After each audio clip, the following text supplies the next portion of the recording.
Hi guys. So today I would like to share with you one of the lessons I've learned so far in running a small business.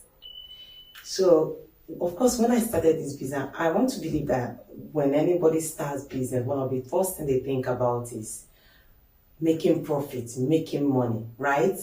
Of course, that's very beautiful. So when I started this business, my intention of course was to make money, make profits, be big and it. However, it got to a point where we were struggling without direction. We were just struggling, doing what other people were doing. In fact, I remember at a point I would call a cousin of mine that is into the same business and I would call him and say, what's going on? What am I supposed to do? In times of structure, in times of everything, reaching out to our clients and all that, I kept asking questions. And I was feeling frustrated and just all over the place about the business. And one day I asked myself, apart from money, what exactly am I looking for? Apart from making profit, what am I looking for? What is it? And I decided that day that I'm going to make use of the experiences that we were having at the time and also the feedback we are getting from our clients and make use of them in making sure that I come up with something that works for the company.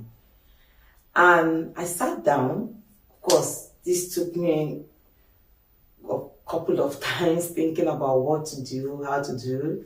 I spoke with my partner about it. And one day I sat down and I said, wait a minute. Why do people pay so much money for a house, for instance, in Banana Island, when the same kind of house can actually be in another location and be way, way more affordable? Why do people choose to spend like that kind of money living in Banana Island? Why do people have to spend so much money buying designer shoes, designer bag? Why do people have to spend so much money in buying all the luxurious cars that are out there? Why? And I said to myself, it's feeling. Designer shoes and bags give women or men that sense of class, elegance, confidence, when they walk in, of course, it boosts their ego, their confidence and elegance. And I said, why would anybody pay so much money living in Banana Island rather than stay somewhere in Ikeja? And the answer for me is feeling of security and wealth. So it dawned on me that what people pay for is not your services. What people pay for is not your products. What people pay for is a feeling that your products and your services give to them. Yes, that's what people pay for. So the moment I got that revelation in my spirit, I said to myself, yes, I'm going to turn the situation we are having into our own advantage by finding out the feeling we want to sell to our clients. What feeling do we want to sell to our client? Because in every business, there is a need to tell for a business story, and your business story has to be told accurately, of course, truthfully and accurately. So I said to myself, what feeling are we going to give to our client through our services?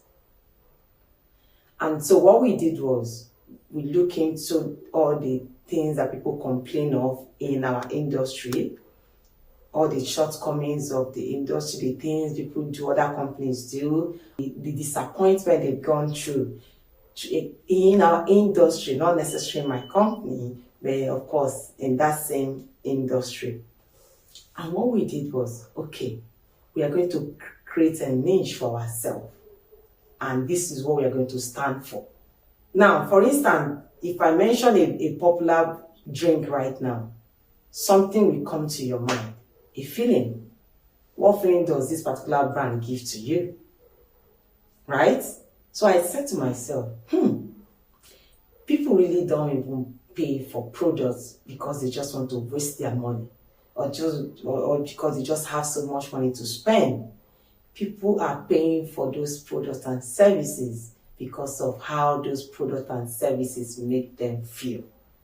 And if that is the case, I'm going to create a feeling around this business and ensure that as a team, we work towards achieving it every day until it becomes our brand. And that's what we started doing. And ever since we identified the feeling we want to sell to people, and we stick by it, and we are making sure we constantly work on it, on becoming the best in that industry within our locality for a start. None of our clients has ever complained. We introduce plans and course and ways to execute them, resources on how to execute those plans, and we've been on the right track ever since. And some of our clients will say, wow, I love using your company because of this. And almost everybody that has given us this review has been giving us the review based on what we set out to do, the feeling we set out to sell. And it's been amazing. So what I'm trying to say today is this. As a business owner out there, away from making money, there has to be something that helps you to stand tall amongst all the competitors or people, out there. You have to stand apart. You have to be uniquely you. You have to be able to tell your own story.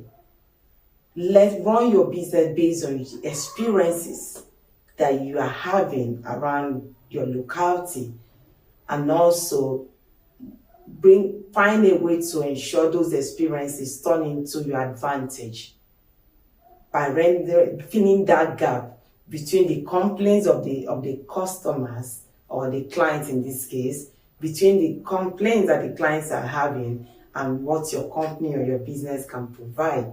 So take advantage of that gap and fill it.